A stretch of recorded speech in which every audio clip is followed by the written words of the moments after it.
اعوذ باللہ من الشیطان الرجیم بسم اللہ الرحمن الرحیم اللہم صلی علی حبیبہ سیدنا محمد وآل محمد وصحابہ محمد وبارک وسلم الصلاۃ والسلام علیکہ یا سیدی یا رسول اللہ وعلی آلہ وصحابہ یا سیدی یا رحمۃ للعالمین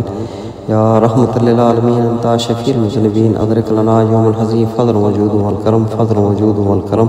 یا رسول اللہ حقار یاری صلی اللہ پڑھا لکھواری۔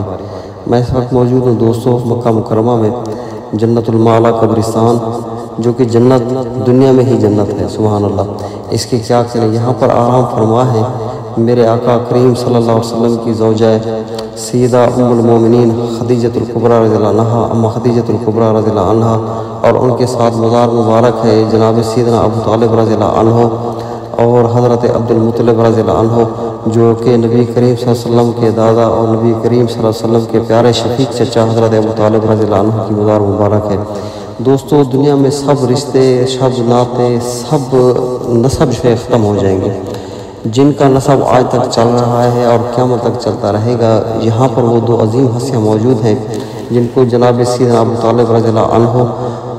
اور ان کی نسل پاک سے مولا علی کرم اللہ وجہ الکریم، اور کربلا میں شہید ہونے والے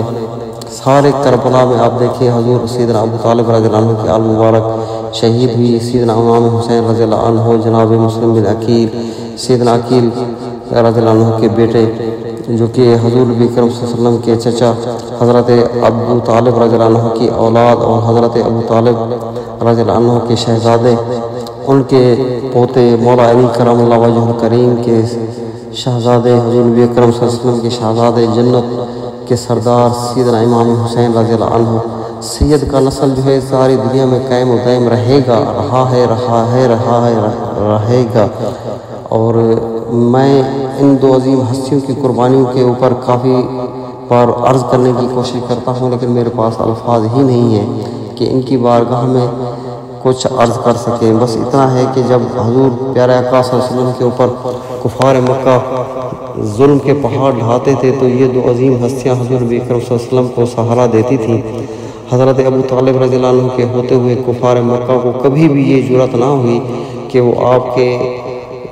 اوپر جو ہے جسمانی طور پہ کوئی تشدد کر سکے۔ جب حضرت ابو طالب اور ام خدیجۃ الکبریٰ رضی اللہ عنہ کا وصال ہوا تو حضور نبی کرم صلی اللہ علیہ وسلم نے اس سال کو عام الحزن کا سال قرار دیا، اور اسی سال میں حضور نبی کرم صلی اللہ علیہ وسلم کو اللہ پاک نے معراج عطا فرمائی۔ تو دوستو یہ وہ عظیم ہستیاں ہیں جن کی بارگاہ میں بار بار آ کر ان سے عرض کرنے کا دل کرتا ہے، اور میں ہمیشہ جب بھی آتا ہوں ان دو ہستیوں کے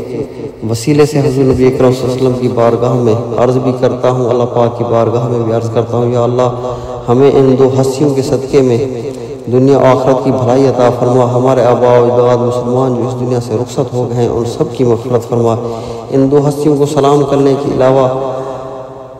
ان کی بارگاہ میں بھی گزارش ہے، ہماری سفارش فرمائے، ہمارے آباء و اجداد کی سفارش فرمائے۔ اللہ پاک جو حضور نبی اکرم صلی اللہ علیہ وسلم کی امت کی مسلمان، جو صحابہ کرام حضور نبی اکرم صلی اللہ علیہ وسلم کے شہزادے سیدنا طاہر، قاسم اور طیب رضی اللہ عنہما کے صدقے میں، حضرت اسماء بنت صدیق اکبر رضی اللہ عنہ کے صدقے میں، اور جو بھی صحابہ کرام یہاں پر مدفن ہیں ان سب کے صدقے میں عالم اسلام کی خیر فرمائے، امت مسلمہ کو درپیش مسائل دور فرمائے، اور ہمارے آباء و اجداد جو مسلمان اس دنیا سے رخصت ہو گئے ہیں ان سب کی مغفرت فرمائے، ہمارے حال پہ رحم و کرم فرمائے، آمین ثم آمین۔